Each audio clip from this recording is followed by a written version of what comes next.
As you can see, product testing is well underway, and all accounts suggest that we've hit the mother lode. I like it. Lure them in to the game and let them get lost in the adventure. Right. Keep them moving so they don't have the time or the sense to think about what's happening. Or look back. Well, once they've committed, turning back is almost impossible. I mean, by that time, they're so disoriented, they're susceptible to anything. I mean, you could tell them black was white or white was black, and they'd believe it. Yeah, it's good, but the images at the beginning don't seem to indicate what's coming.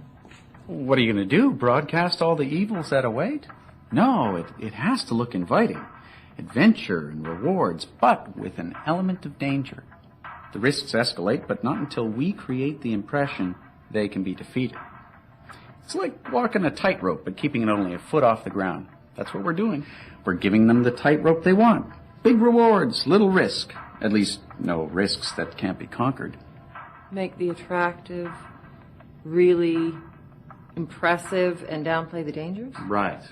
Later on, when there's no turning back, we'll put that tightrope 50 stories off the ground. Bottom line, things always happen to others, never them. Casualties belong to the weak or the careless. We don't deny the dangers, we just exaggerate them so that people stop believing, or we keep talking about them until people stop caring. Either way, you create the impression that the dangers are nothing to be worried about. Risk is an illusion, a fantasy. Yeah, we promote what they already believe. Immortality, infallibility, invincibility. I mean, you believe these things and all risks become an illusion because they have no power to hurt. Inflate their abilities and deflate the risk. The game promises control but never gives it. And all the while, the game is reshaping their view of life. Done well, it happens without them knowing. By the time they catch on, it's too late. Absorb them so completely until they lose track of how they've changed or even what they've gotten themselves into. All the while, keeping the concept of risk and reward alive. And the feeling that they are walking along some forbidden ledge. People are drawn to risk.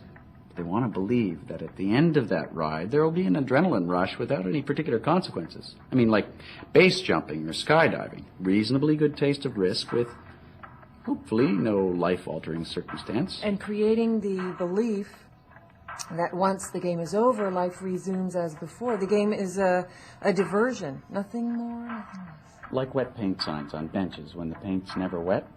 We're just putting wet paint signs everywhere until people stop believing or caring. And after people sit on enough benches without any consequences, who'd believe that one of the benches would get them down the line? I just love watching the ones who think they're invincible. You can just smell the bravado. Setting them up is what I enjoy the most. Yeah, they believe that nothing will ever happen to them. They love the image of them being the ones who run after all life has to offer. Only when it's too late do they come around. They get their rush from pursuing the game. We get ours from pursuing the players. And they have no idea that any of this is going on. Immortal, infallible, invincible. Nice touch. You just have the world by the tail, don't you? You have absolutely no idea. This one's going to change everything.